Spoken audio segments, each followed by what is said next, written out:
Hey guys, welcome back to Boost Hunter Garage. Today we're going to be working on my 07 5.9 common rail truck. The CP3 pump is leaking very badly. Just moving it in the garage here. We have got a lot of diesel spilt on the floor here, so it needs to be changed. I got this stage 1 power driven diesel CP3 pump here that we're going to be swapping it out for.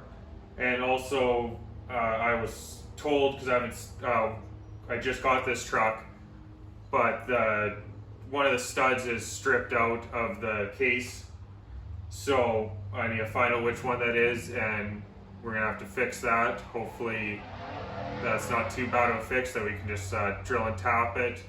Either use maybe a slightly bigger stud or fix the thread somehow and you reuse the stud. So we're gonna get to it here and I'll take you guys along. All right, well, let's climb up in here. There's our old leaky CP3 pump right there. A little grimy. We'll definitely clean that up before we start. Don't want to get anything in the fuel system. That could be costly right there. And after that, we'll just take off these few fuel connections. They got the two right here, and then the one back over here going to your rail, and then just this electrical connection here you'll have to take off. Get that stuff out of the way. Obviously we should put something underneath, because we're going to leak even more diesel than we've already made a mess under the truck, but we'll get something under there.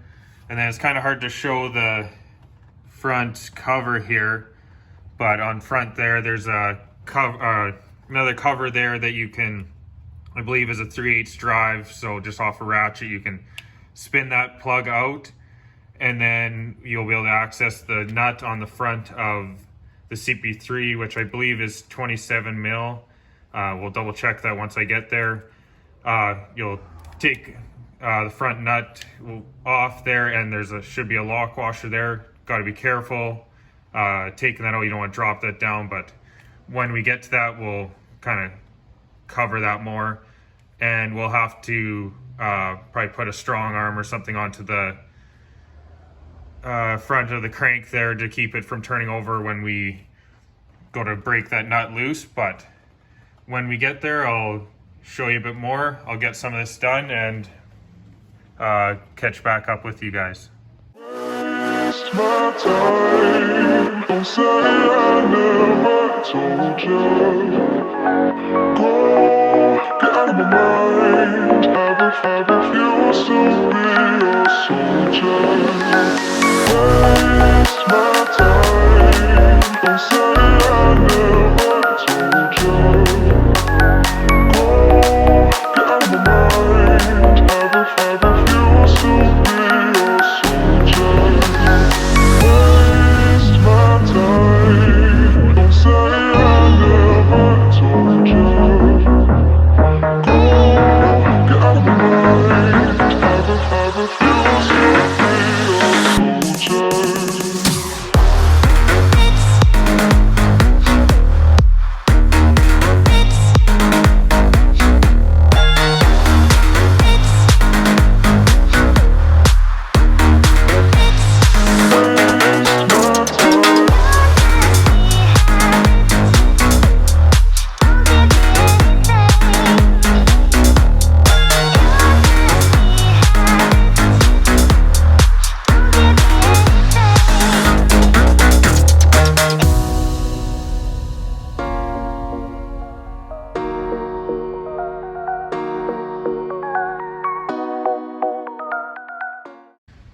Okay, we got it cleaned up, and these two fuel connections taken off here, which were banjo bolts, and they were 17 mil.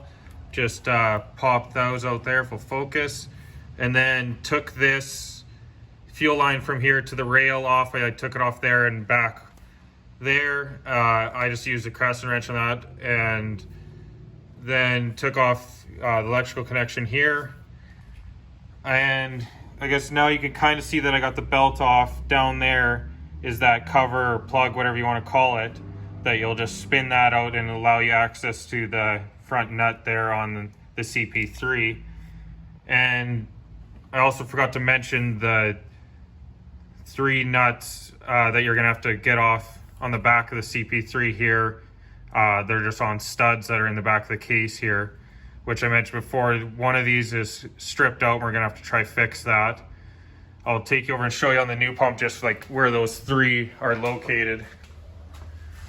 So you could see them here. Got the one there, one down here, and one over here.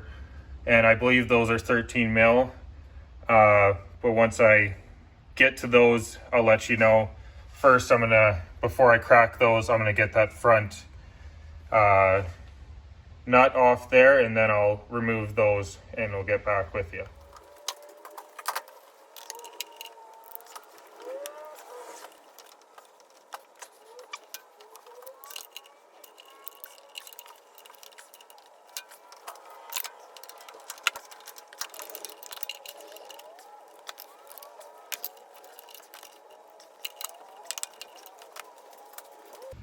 I'm surprised we were able to get that nut there broke loose, because I didn't have anyone here to help me or the right tools to get this to keep the motor from turning over. So sometimes you got to get a little creative, use a bit of redneck innovation, and ratchet strap to the strong arm, which is on the front of one of the bolts on the front of the crank there on the pulley. I believe that was 15 mil up there, so it actually held in place and I was able to break that loose. So now we'll get that off there, and I will use probably these magnets here. I was thinking stick one of these to the front of the shaft on the pump, like right up here, so that you can spin the nut off and it'll fall on over top of here and you won't drop it in the front. Could also use the second one here and you can just almost grab a hold of that nut and the washer and pull them out so that you don't end up dropping them down in front of the case here. So I'm going to give that a try. Okay, so you can kind of see there, I know it's kind of tough to film this, but I got this magnet on the front of the shaft there of the CP3 so that I can try carefully spin this nut off and in the washer, get it off and over top of here just so that we don't drop it in there. It's not really focusing the best, but here, I'll try do it here. It's a little...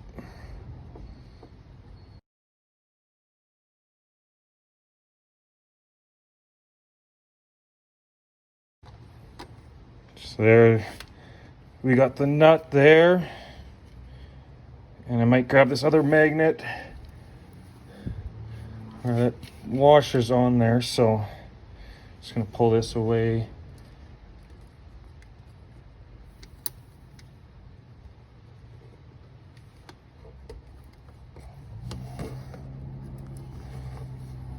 So there, got that out of there.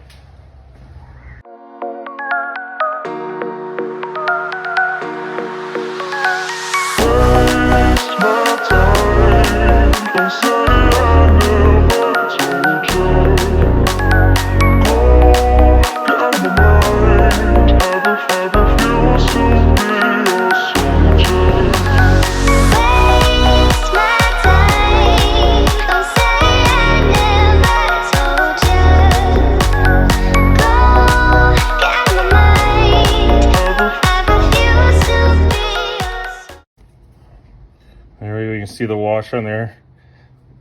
Don't like that hanging there. There we go. Got the other, just using those magnets as a safety net almost, and you can see, and there's the nut there. And so yeah, we got that off. Now we'll get those 3 nuts off the back. Got the old CP3 out here, which is pretty filthy, but it's out. Took a bit of wiggling. It was a little bit of a fight to get it out, but once I popped it out, it was not too bad. But we were left with a not so good surprise, which is only one of the 3 studs is in there. The other 2 have been snapped off This one here at the top, it's kind of hard to see, but it's snapped off within. The one down here at the bottom, I don't know if we can get the camera down there. Kind of see it down there. It's sticking out just a little bit. So my plan is try get them out. I have a few different things like a bit extractor and stuff like that. We're gonna try get those out. Hopefully the threads aren't too screwed up. Maybe just run the tap in there. If we have to, we'll drill it out bigger and use like a time serter, like a heli coil to fix the thread. And I got some new studs. Hopefully this doesn't take too long, but I imagine it's not going to be easy. Might be a few choice words for it, but once I get that out and the new studs in, I'll bring you guys back and we'll finish the rest of the install. Finally, after quite some time, got these little broken studs out of the case. Luckily, the one near the bottom just ended up spinning out. I could kind of grab it and it got going right away. But this one here was broke off, kind of jagged behind the surface of the case. So when I tried drilling, it kind of was pushing the bit to the side, you can see there. But I carefully, got it in there big, got the extractor tool in there, and got it finally spinning. I was just using like these, they're just cheap little extractors, but finally got that in there, pulled these out of there, and I got some new studs, as you can see on there. So now all we got to do is we're going to put that new pump on there. Probably, make sure that gasket that's around here, here's on the old one, you can see has this O-ring kind of here for seal. We'll probably just make sure to get a little bit of oil on that before we push this new one here in. And we'll kind of start reassembling.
Well, there we go, guys. Got everything put back together here. Got everything snugged down. And got the front nut tightened right down on there. Got some help there. Got the hold it with the strong arm, tighten that down. I need to double check the specs for the torque on these. I believe it's about 77 on the front nut, and then the ones on the back here that hold it on, I think we're about 18, but I'll try to double check that. If I can, I'll put it up on the screen. And the one other thing I wanted to point out is I didn't have new washers for these banjo bolts. I am gonna get some new ones. I just wanted to get it together for now, and I'll get some new ones. They're easy enough to take off and put new ones on.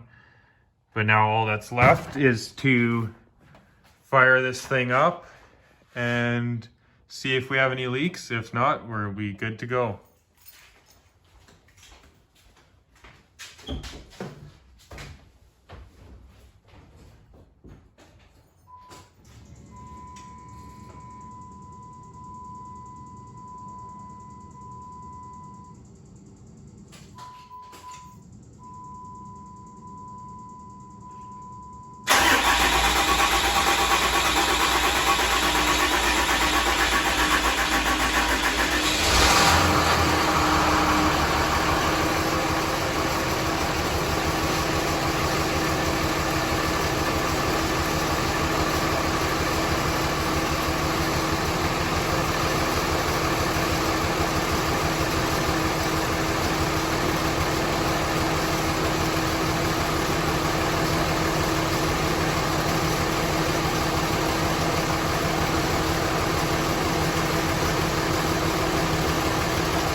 Well, it was a little late last night. By the time I finished getting this done, it was like midnight, so I didn't film an outro for this video, but we got her all done.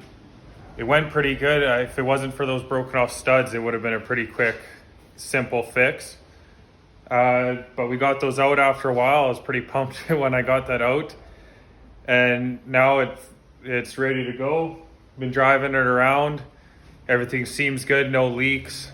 A couple engine codes popped up on me, something to do with my map sensor, ambient air temperature, but I think it's just from moving stuff around there. Something's not quite in context, so I just got to figure that out. Should be fairly simple, but other than that, we're good to go. If you like this video, don't forget to like and subscribe, and get out there and start wrenching on your own stuff.